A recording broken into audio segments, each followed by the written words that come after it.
또한 우리는 너희에게서든지 다른 이에게서든지 사람에게서는 영광을 구하지 아니하였노라. 우리는 그리스도의 사도로서 마땅히 권위를 주장할 수 있으나 도리어 너희 가운데서 유순한 자가 되어 유모가 자기 자녀를 기름과 같이 하였으니 우리가 이같이 너희를 사모하여 하나님의 복음뿐 아니라 우리의 목숨까지도 너희에게 주기를 기뻐함은 너희가 우리의 사랑하는 자 됨이라. 형제들아, 우리의 수고와 애쓴 것을 너희가 기억하리니 너희 아무에게도 폐를 끼치지 아니하려고 밤낮으로 일하면서 너희에게 하나님의 복음을 전하였노라. 우리가 너희 믿는 자들을 향하여 어떻게 거룩하고 옳고 흠 없이 행하였는지에 대하여 너희가 증인이요 하나님도 그러하시도다. 아멘. 오늘은 사랑의 수고로 세우는 교회라는 제목으로 여러분들과 함께 말씀 나누겠습니다. 지난 주일은 교회 창립 감사 주일이었죠. 44주년을 맞은 우리 교회였는데요. 몇 년 전부터 저희들이 의도적으로 우리 교회가 개척된 그 창립 감사 주일을 지내고 나서 그 바로 다음 주일을, 그러니까 올해로 말하면 바로 오늘이죠. 오늘을 Church Planting Campaign 주일로 지킵니다. 그래서 우리 교회가 처음 개척됐을 때도 주위에 있는 교회들, 성도님들이 기도해주고 후원해주고 격려해주어서 우리 교회가 시작이 된 것처럼 지금도 주님은 새로운 교회를 세우시고 또한 개척교회가 시작이 되는데 거기에 우리 교회가 함께 참여하고 싶기 때문입니다. 여러분, 교회 개척 생각해 보면은요, 하나님께서 이 세상의 많은 영혼을 구원하시는 과정에서 매우 중요한 도구이고 결과입니다. 정말 교회 개척을 통해서 영혼을 구원하시는 일들을 하시는 것만이 아니라 영혼이 구원받아 함께 모이면 교회가 세워지잖아요. 이 땅에 하나님 나라를 확장시키기 위해서 주께서 계속해서 사용하시는 유일한 전략이 바로 교회 개척입니다. Church Planting이에요. 교회가 개척되면 그 지역사회에 복음이 전해집니다. 구원받는 사람들이 생깁니다. 11년 전에 저희가 처음 이 교회 개척 프로젝트를 시작했을 때에 우리와 연결됐던 교회가 어느 교회냐면 산타크루즈 바프티스트 교회예요. 여러분, 기회가 되면 한번 인터넷으로 그 교회 웹사이트 한번 찾아가 보시기 바랍니다. 얼마나 아름답게 건강하게 성장했는지요. 그런데 그 교회가 시작된 동기는 산타크루즈 지역에 침례교회가 하나도 없었어요. 근데 그 교회 개척자가 그곳에 하나님께서 교회를 개척하라는 그러한 소명을 받고 그 일을 시작할 때 우리 교회가 같이 돕고 방문도 하고요. 그리고 사역할 때 도움의 손길을 많이 줬습니다. 지금은요, 정말 지역에 예수 그리스도의 복음을 전하는, 그러면서 구원받는 사람들이 더욱더 이렇게 늘어나는 그 웹사이트에 보여진 교회는요, 이제는 작은 교회가 아니에요. 개척교회가 아니에요. 얼마나 건강하게 아름답게 자라고 있는지 마음이 너무나도 훈훈하고 좋아요.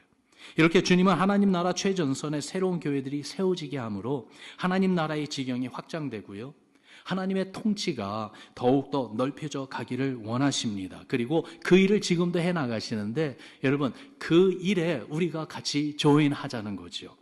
주께서 세우기를 원하는 주님의 교회들, 우리는 어떤 마음의 자세와 태도로 이런 주의 교회들을 세워가야 할까요? 바로 이 내용을 우리가 오늘 말씀을 가지고 한번 깊이 생각해 보기를 원합니다.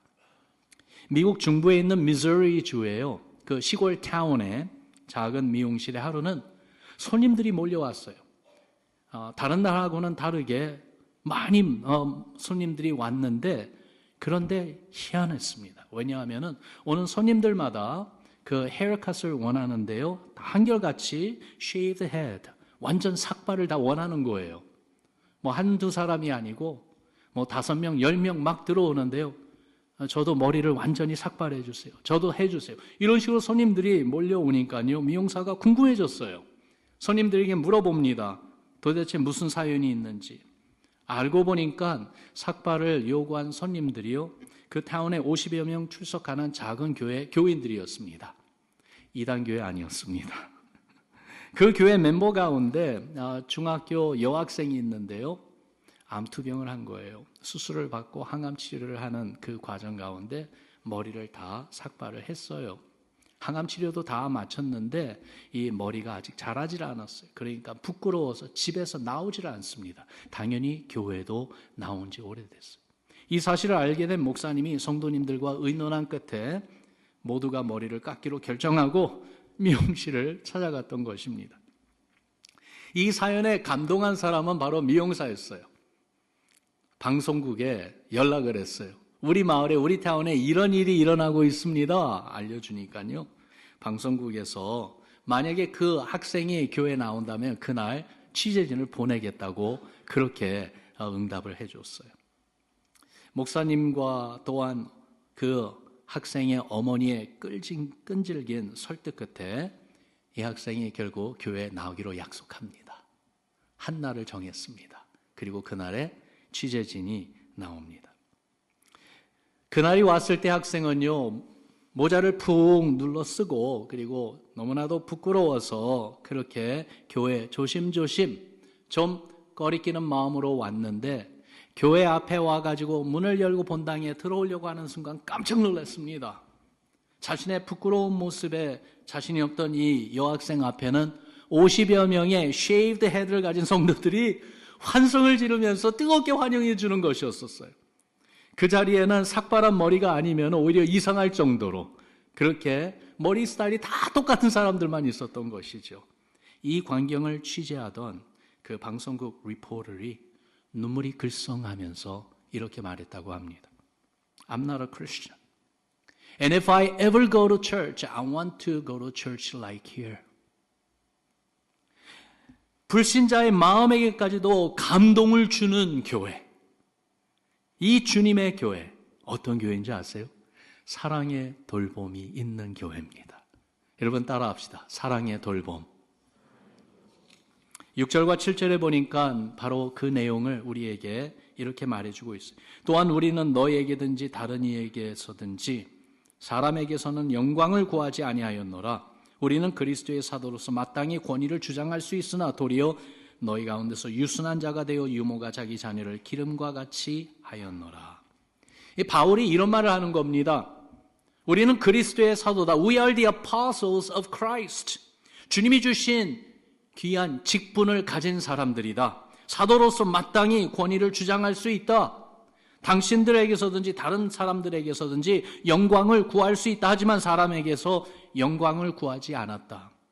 그리스도의 사도로 존경을 받는 것이 당연하지만은 그러나 사도의 권위를 가지고 그런 것을 요구하지 않았다. 어떤 대가를 요구하지 않았다.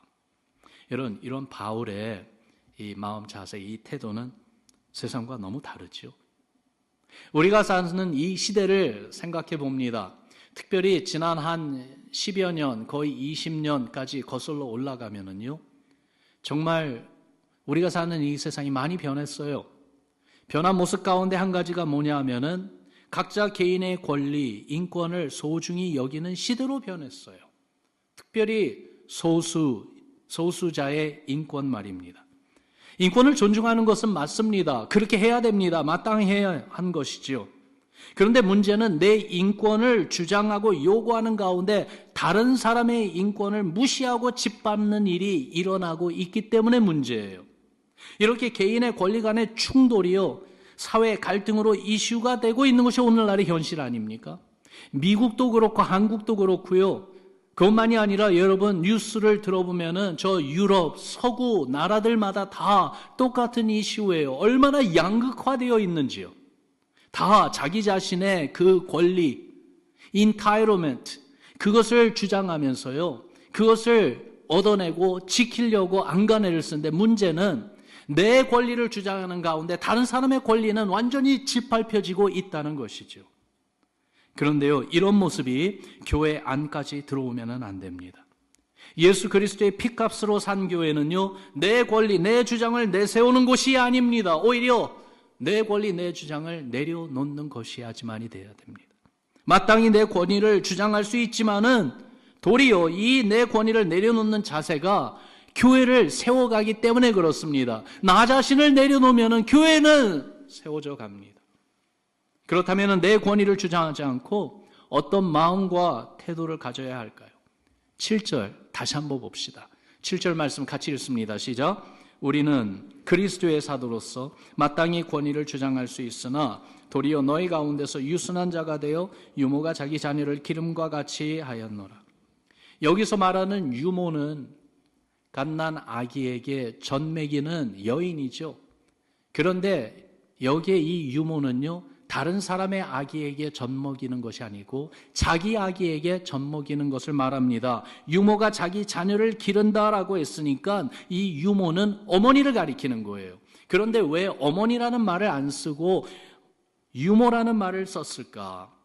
아마도 어머니의 모습 가운데 특별히 아기에게 젖을 먹이는 그 어머니의 모습을 더욱더 조명하면서 그 중요성을 확대시키기 위해서 이 단어를 쓰고 있는 것 같아요. 생각해보면은 어머니가 아기에게 가장 부드럽게 유순하게 대해주고 돌보는 순간이 언제일까 생각해보니까 젖 먹이는 순간일 것 같더라고요. 아기를 안고요. 그러면서 아기에게 젖을 먹입니다. 그 순간에 이 아기는요, 안전함과 만족과 사랑을 느끼며, 여러분 잘 들어보세요. 엄마와 떼어놓을 수 없는 그 본딩, 유대감이 이루어져 가는 순간들입니다. 너무나도 특별한 순간들이죠. 그래서 세상에 태어나자마자 아기가 엄마 젖을 먹으면서 그저 육체적인 것만 공급받는 것이 아니라고 정서적이고, 그리고 또한 그 이상의 정말로 놀라운 이 커넥션, 엄마와 아이와의 이 연결이 되는 사랑의 그 놀라운 모습이 그 가운데 나타나는 거예요. 바울이 성도들을 대할 때 그렇게 했다는 겁니다. 유모가 자기 자녀를 기르는 유순한 말입니다. 그 부드러운 말입니다. The gentleness. 이런 유순함이 어디에서 나오는 것일까? 8절에는 이렇게 말합니다. 우리가 이같이 너희를 사모하여 하나님의 복음뿐 아니라 우리의 목숨까지도 너희에게 주기를 기뻐함은 너희가 우리의 사랑하는 자 됨이라. 깊은 애정을 말하는 거죠. 사랑입니다. 자기 목숨 이상으로 사랑하는 그 마음에서 이 유순함이 나오게 된다 이 말이에요. 사춘기를 너무 심하게 지나가고 있는 한 딸이 있었어요. 엄마와 옥신각신하며 지내다가 한 번은 크게 싸웠어요. 소리가 커지고 그러면서 정말 크게 싸우는 가운데 아이가 너무 화가 나니까요, 그냥 집을 나가버렸어요. 밤이 됐는데도 집에 돌아오지 않습니다. 어머니가 너무나도 걱정이 돼서 알아봤어요. 이 아이가 어디 있나. 그러니까 친구 집에 가 있더라고요. 안전하게 있어요. 그래서 아이가 좀 더 진정하고, 그리고 또한 스스로 오고 싶을 때 오게 하려고 어머니가 그날 밤에 바로 데려오진 않았습니다. 아이도 분이 가라앉고 나니까 자기가 엄마한테 너무나도 잘못했다는 것을 느꼈어요. 화를 낸 것. 그리고 아무리 그렇게 엄마와 싸워도 집 나온 것은 정말 잘못했습니다. 집에 가면 혼날 것을 생각하니까요, 가기가 싫었어요. 그래서 친구 집에 며칠을 지냅니다. 그런데 하루하루가 지날수록에 집이 그리워졌어요. 집에 다시 돌아가고 싶은 마음이 많이 생기는데 친구도 옆에서 부추깁니다. 이제 그만 집으로 가라고요. 무조건 잘못했다고 용서 빌면서 집에 가라고 자꾸 밀어냅니다. 마음을 단단히 먹고 집으로 발걸음을 옮기기로 합니다. 해가 져서 어둑어둑해진 시간이었어요. 잔뜩 긴장된 마음으로 집에 그 앞문 벨을 누르니까 엄마가 나와줍니다. 문을 열어주면서 들어와라 엄마 그러세요. 이젠 죽었다라는 심정으로 발걸음으로 집 안에 들어갑니다. 그런데 의외로 엄마는 다시 말합니다. 얼른 가서 손 씻고 와서 밥 먹어라. 손을 씻고 와서 다이닝 테이블을 보는 순간 아이의 두 눈에 눈물이 핑 돌았어요. 테이블 위에는 자기가 좋아하는 온갖 음식으로 가득 거기에 있는 거예요. 엄마가 딸을 위해 정성을 들여 준비한 풍성한 식단이었습니다. 사랑이었습니다. 비록 많이 큰 딸이지만은 이 딸을 대할 때 어린 아기를 대하듯 감싸주며 유순하게 대하는 엄마의 모습으로 딸을 맞이해 준 것이에요. 잘못을 따지고 가르치기 전에 먼저 모든 허물을 덮어주는 엄마의 사랑이었어요. 이 사랑을 보여주는 게 먼저 우선이었어요. 아이 마음속에 확인시켜주고 또 확인시켜줘야 되는 것은 엄마가 너를 정말로 사랑한다라는 그 한 가지가 가장 중요했던 것이죠. 내 권위를 주장하고 내세우는 것보다 여러분 유순한 이 사랑의 돌봄이요 마음을 얻습니다. 믿음을 격려해주고 세워줍니다. 우리는 서로를 이렇게 사랑의 돌봄으로 대하며 우리의 신앙을 함께 세워가는 우리 교회가 되기를 소망합니다. 아멘.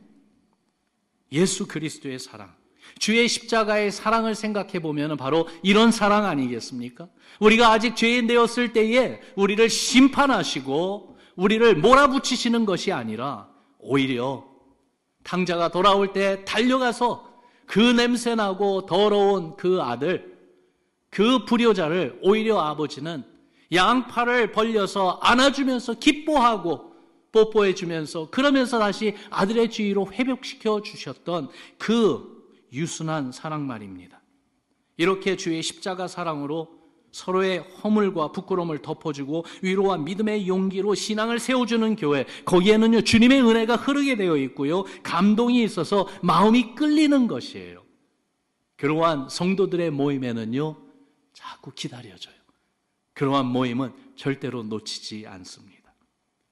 우리 교회가 이렇게 주님의 사랑으로 돌보는 이 젠틀한 유순한 마음과 손길을 보여주는 성도들로 가득했으면 좋겠습니다. 그것이 말씀을 준비하면서 저의 기도가 되었어요. 주님의 교회를 세워가는 신앙의 태도, 바로 사랑의 돌봄입니다. 바로 이러한 모습이 우리 교회에 충만하기를 주님의 이름으로 축원합니다. 그러면서 두 번째는요, 부지런한 수고입니다. 따라합시다. 부지런한 수고. 9절 말씀을 보니까 형제들아 우리의 수고와 애쓴 것을 너희가 기억하리니 너희 아무에게도 폐를 끼치지 아니하려고 밤낮으로 일하면서 너에게 하나님의 복음을 전하였노라. 복음을 전하며 교회를 세워갈 때 무엇이든 장애물이 된다면은 바울은요 그것을 포기하는 것을 알았습니다. 포기할 줄 아는 결단이 있었어요. 복음을 전하는 그리스도의 사도로 당연히 존경과 대가와 또한 지원을 받을 수 있었습니다.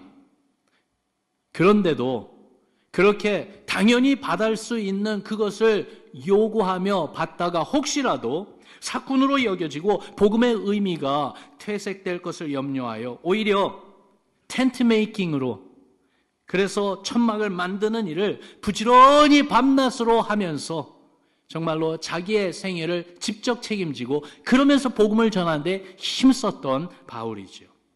고린도전서 9장에 보면은 이와 같은 내용을요 고린도 교회에 대해서는 더욱더 심각하게 다룬 것 같아요. 9장 전체가 다 바울 자신이 가진 사도의 권리에 대해서 말해주고 있습니다. 복음을 전하는 자로 복음으로 말미암아 산다고 하신 것이 주님의 말씀이라고 언급하고 있습니다. 마치 성전의 일을 하는 사람은 성전에서 나오는 것을 먹고 제단에서 섬기는 사람은 제단과 함께 나누며 먹듯이 복음을 전하고 교회를 세우는 사도에게는 교회로부터 경제적인 지원을 받을 권리가 있고 그렇게 대접받고 그렇게 존경받는 것이 마땅하고 그것이 주님의 뜻이라고 말해줍니다. 그런데요 거기에 끝나지 않고 바울은 한 걸음 더욱더 가요. 그러한 자기의 권리를 내세우지 않겠다고 선언합니다. 그 이유를 고린도전서 9장 12절에 말해주는데요. 우리 같이 읽어봅시다. 시작. 다른 이들도 너희에게 이런 권리를 가졌거든 하물며 우리 일까 보냐. 그러나 우리가 이 권리를 쓰지 아니하고 범사에 참는 것은 그리스도의 복음에 아무 장애가 없게 하려 함이로다. 아멘. 주의 복음을 위해서라면은 생명도 내놓는 그 헌신으로 사역한 바울에게 자기의 권리를요 절제하고 오히려 내려놓는 거요, 그 권리를 요구하지 않는 거요 당연히 할 수 있었던 것이에요. 여러분, 바울만 그렇습니까? 우리는 어떻습니까? 우리도 마찬가지 아니겠습니까? 교회 안에서 내 권리를 주장하며 믿음 안에서 내 의무를 다하지 않는 사람들이 생기게 되고 그런 사람들이 많아지면은 교회는 결단코 건강할 수가 없습니다. 성숙한 믿음의 공동체 될 수가 없습니다.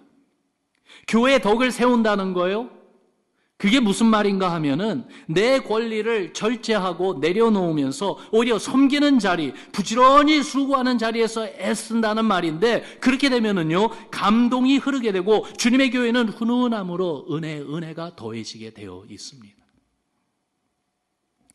데살로니가 교회는 이렇게 바울과 같은 이런 아름다운 신앙을 본받으면서 믿음 가운데 나아가는 성도들도 있었지만은 그렇지 않은 멤버들이 있었던 것 같아요. 그 교회는 게으르고 성도들에게 폐를 끼치는 사람들이 있었던 것 같습니다. 그래서 데살로니가 후서 3장에 보면은 바울이 이런 강한 경고의 말을 줍니다. 우리가 너희와 함께 있을 때에도 너희에게 명하기를 누구든지 일하기 싫어하거든 먹지도 말게 하라 하였더니 우리가 들은즉 너희 가운데 게으르게 행하여 도무지 일하지 아니하고 일을 만들기만 하는 자들이 있다 하더라.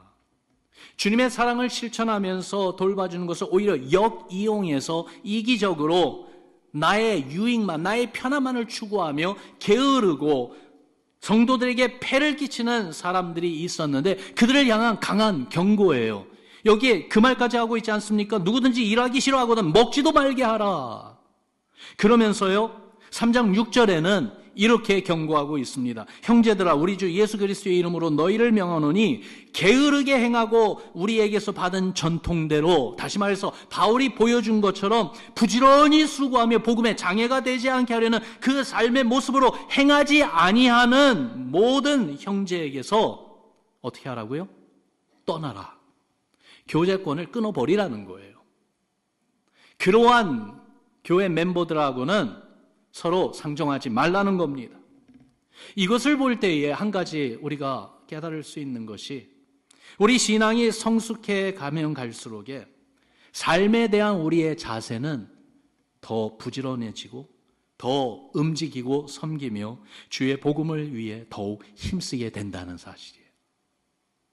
정말로 예수님을 닮아가고 주님 안에서 믿음이 깊어지면 깊어질수록에 이기적인 그러한 면이 아니라 이타적이고요.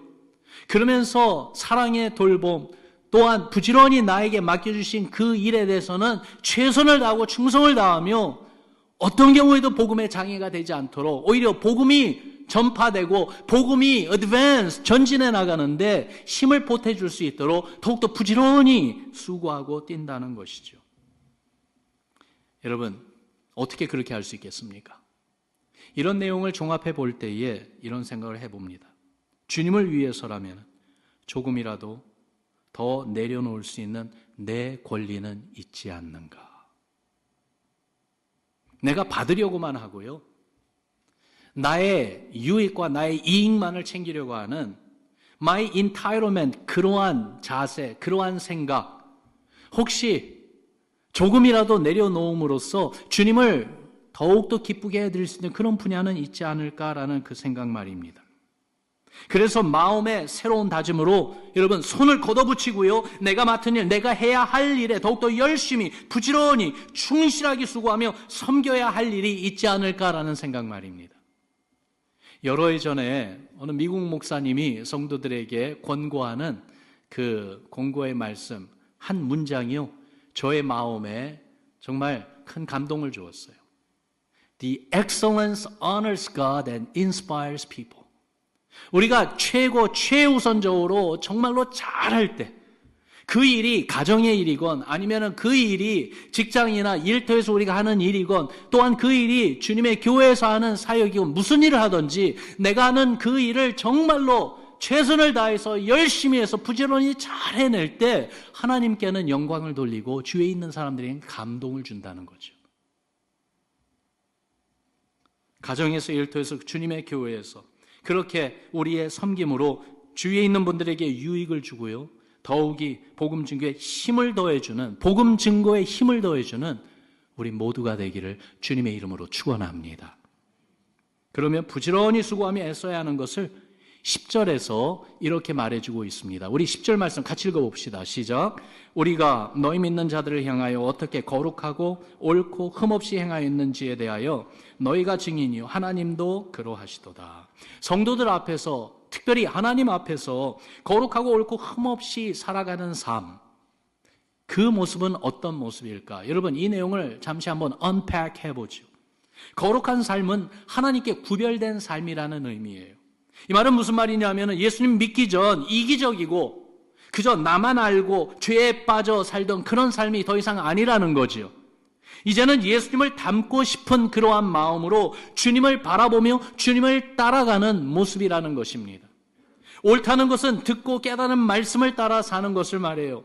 내 생각대로 내 느낌대로 사는 게 아니에요. 하나님 보시기에 옳은 삶입니다. 그렇기 때문에 주님의 뜻이 무엇인지 그것을 알려고 하고 또한 깨닫게 하시는 그의 주의 뜻대로 순종하며 사는 것이 옳다는 것이죠.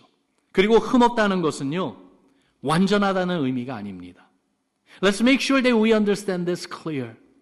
흠이 없다. 그 말은요, perfect하다는 말이 아닙니다. 완전한 사람은 없어요. 그러나 흠이 없다는 말은요, 그때그때 나의 잘못된 것, 나의 실수, 나의 죄, 이것을 고백하고 그때그때 바로 돌아서서 다시 거룩하신 주님을 닮고 싶어하며 애쓰며 주님을 따라가는 모습이 바로 흠없는 삶입니다. 바울은 말합니다. 자신이 이렇게 거룩하고 옳고 흠없이 행했다고요. 그러면서 바울을 지켜본 성도들이 증인이고 더욱 중요하게는 하나님이 바로 내가 하는 이 말의 증인이라고 말하고 있는데 여러분 얼마나 좋습니까? 하나님께서 보시기에도 좋고 성도들에게도 인정받는 삶을 산다면 얼마나 좋습니까? 그런데요, 말씀을 준비하면서 이 내용을 나 자신에게 비춰보니까 나는 부족한데 바울은 그렇게 말할 수 있지만 내가 그렇게 말할 수 있을까라는 그러한 두려움이 먼저 앞섰어요. 그런데도요, 바울의 고백이 내 고백이 되었으면 좋겠다라는 사모함이 생기더라고요. 그러면서 이 말씀을 함께 나누는 우리 교회 모든 성도님들, 여러분들의 고백이 되었으면 좋겠다라는 그러한 소원이 생겼어요. 그래서 날마다 주의 은혜를 구하며 내 힘으로는 안 되지만은 그러나 주님이 도우시고 주님이 인도해 주셔서 부지런히 수고하여 거룩하고 옳고 흠없이 행하는 우리 신앙 되기를 소망해 봅니다. 아멘. 말씀을 정리해 보죠. 내가 내 교회를 세우리라 라고 하신 예수님, 지금도 우리 가운데 주님의 교회를 세워가고 계십니다. 우리 뉴비전 교회도 세워가고 계시고요, 또한 새로 시작되는 개척교회들도 주님이 친히 세우시는 거예요. 그런데 주께서 이 일을 행하실 때에 주님이 기뻐하시는 주의 사람들을 통해 이 일을 이루어 가십니다. 어떤 사람들이요? 바로 사랑의 돌봄과 부지런한 수고를 아끼지 않는 분들입니다. 내 자신의 권리는 주를 위해서라면, 주의 복음을 위해서라면 언제든지 절제하고 언제든지 내려놓을 수 있는 사람 말입니다. 어머니의 유순함과 같은 사랑의 돌봄으로 성도들을 돌보는 그러한 분들 말이죠. 더욱이 게으름이 아닌 부지런한 수고로 맡은 일에 충실하며 그렇게 거룩하게 옳게 흠없이 행하는 사람을 주님이 기뻐하셔서 사용하십니다. 당신의 교회를 세워가시는 일에 말이죠. 그런 분에게 주님의 복음을 맡겨주시는 거고, 그런 분을 주님이 함께 동역자로 세우셔서 주의 선한 뜻을 이루어 가시는데, 여러분, 바로 여러분이 그런 성도가 되고 싶지 않으십니까? 이번 한 주를 시작하면서 주의 말씀, 이 내용을 묵상하면서 여러분들에게 이 두 가지 질문을 도전으로 드리고 싶습니다. 첫 번째는요, 내가 유순한 어머니 같은 마음으로 전도하고 양육하고 수고해야 할 대상이 누굴까 생각해 보지 않으시겠습니까? 정해 보지 않으시겠습니까? 내 가족들 가운데 한 사람일 수도 있어요. 아니면은 직장 동료, 일터에서 늘 보고 같이 일하는 그러한 동료일 수도 있어요. 어쩌면은 우리 교회의 믿음의 형제 자매들 가운데 한 분일 수도 있어요. 유순한 어머니의 그 마음으로 사랑의 돌봄으로 다가가고요, 양육해주고 수고하기를 그치지 않고 계속해서 더욱더 많은 수고를 쏟아부음으로써 그분이 예수님에게 더욱더 가까이 다가오고요, 주님 안에서 믿음 가운데 더욱더 세움 받을 수 있도록 할 수 있는 그 대상 한번 찾아보시지 않으시겠습니까? 그러면서 두 번째로는 밤낮으로 수고하며 복음을 전한 바울처럼 내가 좀 더 열심히 영혼 구원을 위해 헌신하며 힘쓸 부분은 어디 있는가 한번 찾아보면 좋겠습니다. 그것이 꼭 기도하고 전도하고 그 내용만이 아니라 때로는요, 우리의 삶으로 전하는 복음의 모습이 있어요. 정말 저분은 예수 믿는 사람이야. 믿을 만해. 저분이라면은 나는 무조건 믿어. 여러분, 이러한 하나님으로부터 사람들로부터도 인정받는 그 자리까지 우리가 나가야 우리의 입술의 증거, 예수님 믿어보세요, 그 한마디가 정말 힘이 있습니다. 그래서 혹시나 우리 삶 가운데 게을러졌던 그런 부분은 있지는 않은지, 나태해졌던 부분은 있지 않은지, 주님을 위해서, 주의 복음의 전진을 위해서 다시 한번 손을 걷어붙이고요, 열심을 내고 부지런히 주께서 나에게 맡기신 그 일에 힘쓰고자 하는 그 부분이 어느 부분인지 찾아보시지 않으시겠습니까? 사랑의 수고로 세우는 교회, 주님은 이 일을 주님의 기뻐하시는 성도들 통해서 오늘도 이루어 가십니다. 또한 그러한 교회를 사용하셔서 오늘 이 시대에 교회가 꼭 필요한 커뮤니티, 그런 지역사회에 하나님의 교회를 개척하고 세워 가십니다. 그 일에 우리가 함께 참여하고 쓰임받는, 그래서 하나님 나라를 확장해 가는데 주역들이라고 하는 그 기쁨, 그 감격, 그 자랑이 우리에게 있어서 하나님께 큰 영광 돌리는 여러분과 저 우리 교회 되기를 주의 이름으로 축원합니다. 우리 같이 기도하겠습니다.